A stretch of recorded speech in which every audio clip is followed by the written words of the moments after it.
Hey guys, it is Ted Bogert. Happy Friday. We're back with the TED Show, TGIF. I am super excited anytime we have a musical talent on, but really excited to have Tony Nguyen on the show. Wind meets West. We're going to talk about his journey from software engineer to singer-songwriter, and he's going to perform for us live toward the end of the show. I'm very excited. Tony, happy Friday. Welcome. Happy Friday. What's up, y'all? All right. So, people, before we get into the musical part, people love to know the journey, and you have such an interesting journey. So, tell us a little bit about you and then kind of how you found your way into music. Yeah, for sure. So, I don't know if people know this about immigrant kids, specifically like folks of the Asian diaspora, but a lot of us are pushed into music when we're younger because, for example, my parents, they love music. My dad, he played guitar like he was like a hippie who went to like UCSB. And then my mom like has always wanted to be a singer. But growing up like as an immigrant, like immigrants to America, like they didn't really have the time to like learn instruments like in a deep, deep way and then experience music on that kind of level. So they push it onto their kids so they can live vicariously through them. So my parents pushed me into music at a young age. I started with piano. I didn't really like it. But how that changed was I got into band because my brother played trombone. And you know how little brothers are. I'm the little brother. He's the older brother. He doesn't want to copy our older sibling. So I'm like, I want to play trombone. But I was like such a scrawny little kid. So my mom was like, trombone's not for you. You can play trumpet. So I got into trumpet. And that's where I learned the first thing I love most about music, which is the communal aspect. Being able to play trumpet with my friends in an ensemble was like this really eye-opening, life-changing experience to feel like what it's like to make music with other people and have other people listen to it and have that collective experience. So that was like stop number one on the music journey. Stop number two was I played trumpet and I was getting okay at it. But then I picked up Guitar Hero and I was like, oh, That's these a are songs life like, changer. yeah, okay. So people underrate how important Guitar Hero is to so many kids who are I my agree. age. Like how it got me into guitar because I loved all these like rock songs. So my dad, growing up, he was from both my parents were from Vietnam, but my dad studied in the States at UCSB, and he got into like that kind of music. So like Jimi Hendrix, Joni Mitchell, Whitney Houston, but like that kind of like dad rock kind of thing. So I had always grown up listening to those songs, and I had gotten into Red Hot Chili Peppers and Coldplay, all these guitar-based bands. So picking up Guitar Hero and like seeing, oh, I could play the songs. I can play the songs, with an actual guitar. So I picked it up in 6th grade. And that was my first journey into, music that I listen to and want to play. And then I would say another sub-stop on that journey is like learning how to write my own songs because, oh man, I haven't told this story before, but why not? Please I came up. tell. Yeah. So basically my friend went through this awful middle school breakup where the person just ghosted him. And I was like, I could write a song about that. Like, I didn't even start writing songs about myself at first. My first song was about another person and like their breakup and their terrible story. And I'd been listening to Oasis at the time. So it was basically an Oasis ripoff. But that quickly devolved into me writing about my sad feelings and being a sad boy in my angsty middle school room, being like, my feelings. Girls don't like me back. And like word vomiting on the page. But that was really important for me in my musical journey because that's kind of like the completion of that cycle, which is I started music like with friends and like to make friends and be with my peers. But over time, it became more of a personal journey as I was growing into young adulthood and realizing, oh, music is a way to express myself and tell my story. Was the songwriting, was it hard? Obviously, most songwriters I talk to, they progress, right? You start off with the stuff that rhymes and it's all pretty and it's all poetic. And they begin to progress as they get older and feel things and experience more things. Is that how your songwriting went? Did you start off simple and then all of a sudden it got a little more deeper? Yeah, I would say I started off writing only about girls, and girls I was pursuing and all the unrequited love because I was so angsty. That's how I started writing. And to be honest, I hadn't really outgrown that until very recently. That's getting a little ahead, but basically to condense the rest of it, I found my voice, my actual writing voice, so not like Oasis ripoffs or John Mayer ripoffs. Like I'd studied jazz and all these different things in university and in high school, and I'd studied like blues, really really deeply, and I didn't really get into pop music until way later. Because basically in university, I was doing all these different things. I was in jazz ensembles, I was in musical theater ensembles, but I just needed to find a way to express myself. And I found that through pop music. So when I left university and left that like bubble of jazz and musical theater and like other like basically acoustic instruments, when I moved to New York, I realized that I can't really collaborate anymore. So I found music production. Before I left uni, I was always like, oh, I'm a songwriter first, and the music production is just to get the songs out there. But lately, especially now, like we have to make music alone, like in COVID, and we have to make music like that we can share with other people through files, through digitally. Yeah, So and that's share how it in a different way, because you I think having an audience and having people respond is such a big feed to your soul and to your creativity. And so Mhm. you've had to come up with creative ways to still do that in the world of Zoom and all of this, like we're doing today. You've got to figure out a different way to touch the audience. Yeah, exactly. And another amazing thing about like digital music and like music made on your computer or made with synths and stuff is like I have all the colors of the rainbow. It's not just a guitar and piano anymore. And as much as I love the basics, like there's something really beautiful about that. So that's why I do digital music now, and that's why So I'm a pop musician. where does software engineer come in Ah, to yes. that? Was there a detour that you took, or did you keep going with music even when you were on that journey? So I just talked about my whole life, right? I'm like, oh, music this, music that. Music is so important. Music was my whole life. Music was like my important thing. But at the back of my, like, the part I always leave out in the story is like, in the back of my mind, I always had my parents in mind, which is they grew up like in Vietnam and came here and sacrificed so much. And they like always wanted me to have a stable life. And I've been told that my whole entire life, stability is the key to happiness. Stability is the key to happiness. That's how you get what you like need in life. Like music's just a hobby. So hearing that all the time as a kid, I didn't really believe I could be a musician. I didn't believe that was an option. Like my mom would always tell me, "Oh, being a musician, like, do you want to be a bum?" Like she would just tell me that, and that really negatively affected my view of that as a career. So I went to university. Yeah, I talk a lot about music, but I double majored in music and computer science because computer science is this really big fad right now among university students. Because it's true. Like if you get a good software engineering job and you like it, it is really stable. It's a really good gig. I'm not Yes. I'm not discounting being a software engineer. I was one. I think it's a really good gig if you like it. But how that changed was I had basically done everything right as an Asian American. So as an Asian American, you're told like you can be an engineer, doctor, etc. Right? You're told that if you do these things right, you can get a good career, have a nice stable job, find someone to marry, and have kids. And I realized like growing up in New York, like as a young adult, that just wasn't really clicking for me. In fact, I mean, this is getting a little really personal, but basically I just wanted to die. Like I had reached that point in my life where I was so fundamentally unhappy with what I was doing, who I was. I would just like wake up every day and like lay in bed for an hour and try to drag myself out of bed to work.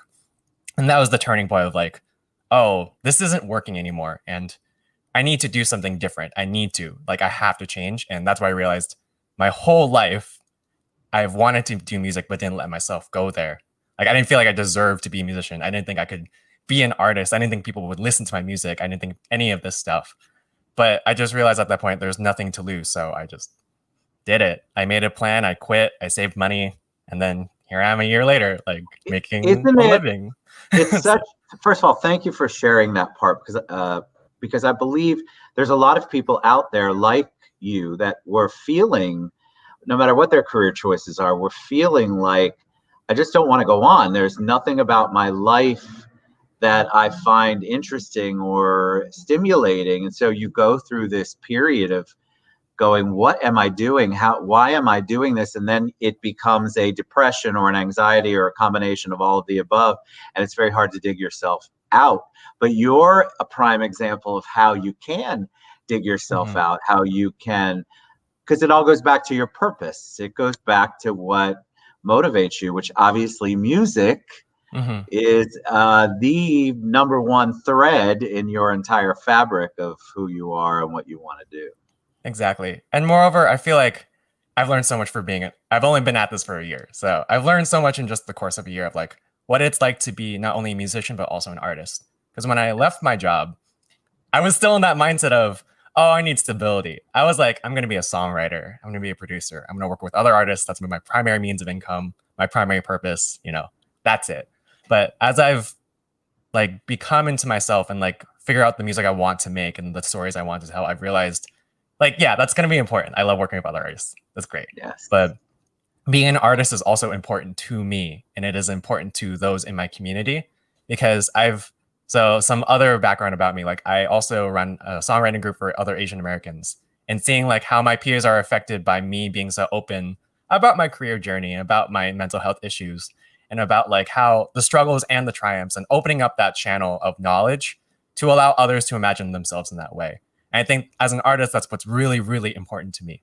My big mission, like the music is almost secondary to this mission of, I want people to see themselves in the way they want to be seen, not in the ways that people tell them. Because my whole life I've been told, you can only be these things. And even if you do the thing that you want to do, you can only do the thing with like, for example, my parents, I love them and they support me in my music now, but they're still like, so when are you going to get your high school teaching credential and find a stable job? I'm like, that's not what I want. Like, well, because it appears like it's a hobby to them because they don't Mm-hmm. understand there's traditional jobs that make money and traditional ways of thinking about your occupation and your career.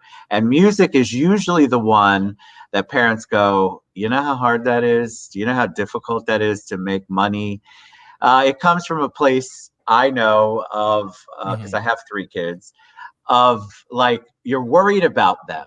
But as soon as you accept the fact that this is their passion, which is what your parents obviously have begun to do, if not already did, then you realize, well, of course you want them to be happy. That's really the whole bottom line. We want you all to be happy. We want people to be happy. That's why I love what you're doing on the Pay It Forward side. You're helping other artists come into their own and be able to express it and make it their life's career rather than some side hobby. Exactly. And I'm not saying the stable job plus your hobby thing is a bad thing. I think plenty of folks are happy with that option, and that's amazing. I just want people to see that there are other paths in life that aren't what we're told growing up. Like we're told growing up that it's the 9 to 5 or nothing. And then anything outside of that's just a hobby. Like I think, especially nowadays with how powerful the internet is, how powerful my own, like you can market yourself for free, right? And you can create this whole different identity for yourself for free. And you can get yourself out there and your name out there and your work. And if you make amazing work, it'll get out there for free, right?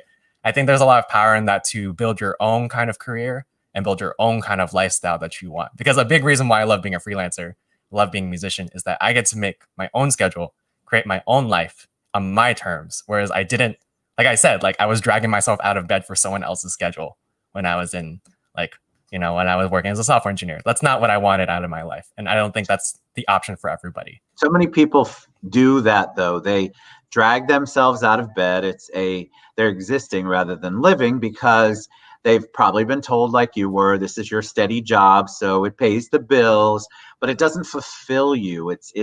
There's an emptiness still if you're not doing what you know the gifts are that you've been given to do with the world. So I have to ask you, wind meets west. Tell us what that means and what the background is on that. So there's the logistical part and the poetic part. I'll start with the logistical. Wind sounds my last name Nguyen, Nguyen. A lot of folks don't know how to pronounce that because it's not a standard last name necessarily. But Wind, so people don't mispronounce my last name. So that's close enough. Meets West is because I'm from LA, and so that's the reason Meets West is there because my hometown's LA, and I like to keep that. And the poetic reason why I have this name is that I like to carry with me a bit of like who I am, everywhere. Like it encompasses me. Like it's my last name plus where I grew up. And I think carrying that in my artistic identity is super important to show people this is who I am. This is what I carry with me. Like this is what you're gonna get. Like you I know you've only been doing this for a year, but you've got like an old soul approach to things. So kudos to you because I think that's awesome. You have thought through, because I think that's important when a lot of people realize they don't like what they're doing, but they don't know what it is that they should be doing. And so you've embraced that. And guys, he's not Tony's not saying that the journey is easy, but if you're on the journey and you're going toward the thing that you know you're passionate about, it's such a beautiful thing when you make those steps and you make the progress like you've done. You're going to sing for us, so I want to talk a little bit about your music. How would you describe your musical style? And then tell us what motivates you, what helps you write a song? What is the thing that normally gets you? Is it everyday things? Is it all emotion? Tell us a little bit about that journey. For sure. So I would call my music emotional pop. I want my music to feel like, I want it to feel, when you listen to my music, I want it to feel like a warm hug that's telling you everything's going to be okay. A big reason why I love music is when you listen to someone and you hear their story, like, no, it's not necessarily, like they didn't write it about you, but it is about you because we can put ourselves in these emotional spaces with people. My favorite scientific fact about music is when you're in the room with someone and everyone's in the room together, an audience, this is why I miss live music so much. With an audience is listening to a performer, like everyone's brain is syncing up with the same emotion. And I think that's the same feeling we feel when we listen to a song that we really connect with. Yes. So when people listen to my songs, I want them to feel their own story within it and resonate and feel like they're not alone in this world. So that's how I would describe in terms of like the emotional content. But I make pop music, pretty pop music. Like my voice is pretty. The stuff I do is pretty. Like I want it to feel good and feel like, but also I want to push you into that place of catharsis. You know, it's like slowly sad bops, slowly pushing you into that place of, oh wait, wait, these are my emotions. What? What? I have to feel something. What? Yeah. And in terms of what I write about, kind of music, in my opinion, when you feel something, whatever it is, and you're touched and it hits your spirit, your soul. That's why music is so powerful. Because it's your experience that you're writing about, but because we all have these universal feelings about so many different things, it's so cool to be able to reach more people. All right, so what do you tell us? You're going to perform 2 songs, I think. Yeah. And give us a little history, a little bit about the first one. And I'm gonna move camera so you are front and center, and then you go when you're ready. Once you give us a description, I'm super excited to hear you perform. Yeah, sure. So it's very topical actually because I just released a new song today. This one's called Tomorrow, and it's a song it's for all the people who have been out there and have been told this isn't a possibility for you. You can't just do what you want with your life. You can't pursue your dreams. You can't like take things into account, right? And this was told a lot by my parents because they grew up in a certain world, right? They grew up as Vietnamese immigrants whose main goal in life was to find stability. But I realized that sometimes other people don't have all the answers. They don't have your life experience. They don't know what the world you live in. So this is a song for those folks who know what they want to do, know the reality of who they are and what affects them and like what they want to do, what drives them. And this is your call to tomorrow, take it on.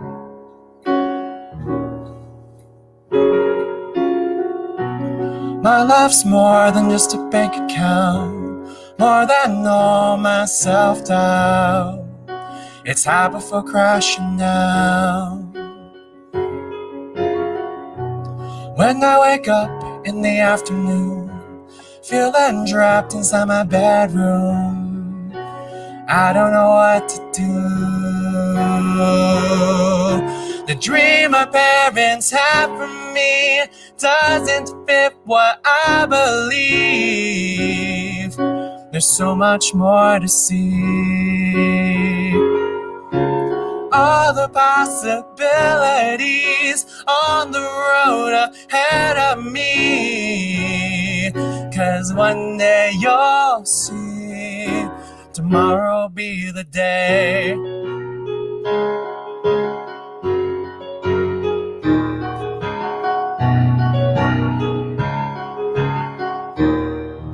Tomorrow will be the day. Now that you're not around, what do my dreams amount to? It's more than what you found, yeah. living somewhere in the clouds, waiting for me to come crashing down. I'm living in the now. If I crash, I can take it better than not taking a chance on myself. A chance on myself. The dream my parents had for me doesn't fit what I believe. There's so much more to see. All the possibilities on the road ahead of me. 'Cause one day you'll see, tomorrow will be the day.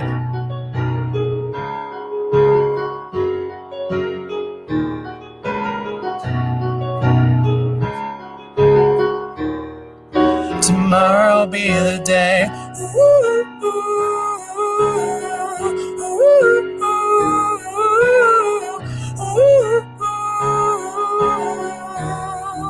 Tomorrow will be the, I know I'll fly.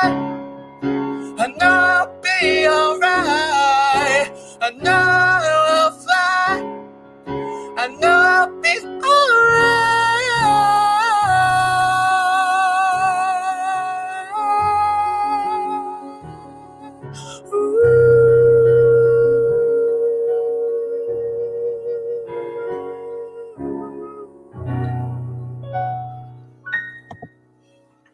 That was so good. Thank you. That was so good. You know, I take myself off of these mainly because I want you all to be focused. But, you know, sometimes you get choked up when you hear that stuff. Those words are beautiful. I loved the fact I felt like you were talking to yourself, too. Those words were for you and for anybody else. So beautiful. Absolutely. So what, did you just come up with that one day? Were you feeling like you needed to get a message? Were you trying to help yourself? Like what? I always like to hear the little bit of the story behind the song. Yeah, for sure. So that song is my first song with this new band I'm in called Set Voy. Set plus Voy, VOI. We released that song today, so go check it out. But the story behind it was, like I told you earlier, like my parents have been like, when are you going to get a high school credential? When are you going to go back to software engineering? When are you going to quit this thing? And I just was so frustrated with them. And so, to be honest, frank, angry at them. Like, why aren't you supporting me? Why aren't you? Like, I've told you over and over again, like, this is what I want to do. And my bandmates, they're also Asian American. And they also feel the same way. Like, their parents don't really understand that there's more to life outside of like the stable 9 to 5.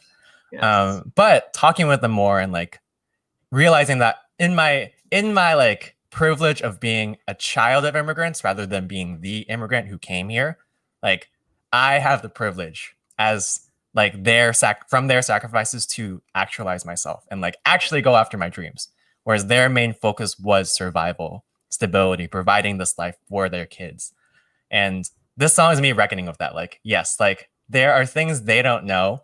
There are things that like that they cannot comprehend because that's not their reality. That's not what they grew up with. And I can't fault them for that, but I can acknowledge that for myself and keep moving forward and keep pursuing my dreams every day into tomorrow, into forever. Beautiful. All right. So song number 2, tell us about it. Yeah, sure. Let's do this one. So this is my last single and it's called If I Go. So much like a lot of my songs, it comes from a struggle. And I have been debating whether or not to move back to LA because my parents are getting older. They're 73, 70 respectively. And this song is me trying to reckon with, you know, I could go back home. I could go support them in their house by the sea because we grew up at the beach. Or I could stay in New York and really hash it out here because I had been done with New York. I had been frustrated with the community, with myself, with my personal problems. But sometimes you realize that you can't just run away from your problems. Sometimes you just have to stick it out and really invest in the relationships you have. So this song, using my partner, my current partner, as a way to process it, is me accepting that, you know, I can stick it out in New York because there's so much I would miss if I just give up on it. I moved here when I was young, halfway through 21. Fell in love with the idea of being in love. Time will tell if you're the one. When we met, I planned on moving back to LA in the summertime. But ever since the snow stopped falling, New York never seemed so bright. If I go, will I come back to Mom and Dad, the house by the sea? If I go, there's no me and you. No, you and I in NYC. I'm seeing stars before the sunrise, tracing lines under city lights. You're the melody I never thought I'd write. I lost some quiets in the night. If I go, will I come back to Mom and Dad, the house by the sea? If I go, there's no me and you. No, you and I in NYC. Now I wonder, do I choose to stay? Fractured sidewalks or sand beneath my feet.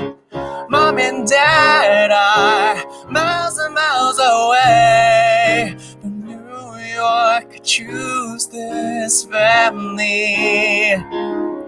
But in New York, I'm choosing you and me. If I go, I will come back to Mom and Dad, the house by the sea, by the sea, by the sea. If I go, there's no me and you.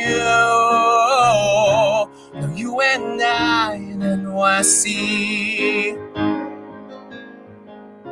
No, you and I in NYC. Thank you. I loved that. When you first started playing the piano or keyboard, the first thing that came to mind was that group, that Five for Fighting. And I just loved the sound of that. The Superman, I think, is their song, or they have a whole bunch of songs. But then I immediately got lost in the words and just the way it sounded. It was beautiful. Absolutely. Thank you. Absolutely. Yeah, I love Five for Fighting, so thank you for that. That's the good. Best compliment. Yes. Yeah. No, when you first started playing it, it just all of a sudden I'm like, that's what it reminds me of. But you obviously have your own talent and art, and I forgot about that at all. I really just was focusing on how awesome you were. You had a lot of love and comments on that, which you can get to later. I want to tell people how they can get to you. So is the best way for them to find your music, find out about you, is windmeetswest.com, or you tell us how we can get your songs, how we can get the brand new release that you sang earlier. Give us some info so we can reach out to you. For sure. So my website works, windmeetswest.com. The best way to follow my journey is through also social media. So Wind Meets West on all the platforms, Instagram, Facebook, Twitter, TikTok, if you're into that. I released a new song today called Tomorrow, so TMRW, because we're indie, with my new band Set Plus Voy. So Set Voy is how we say it, but it's Set plus VOI. You can find that on all streaming platforms. If you like my original song, If I Go, that's also on all streaming platforms. Just search up Wind Meets West. But basically, TLDR, if you search Wind Meets West on anything, you will find me, and I'd love to get to know you, come to my show. Oh, I also have a show tomorrow if you'd like to come, a release show of my band. Tell us.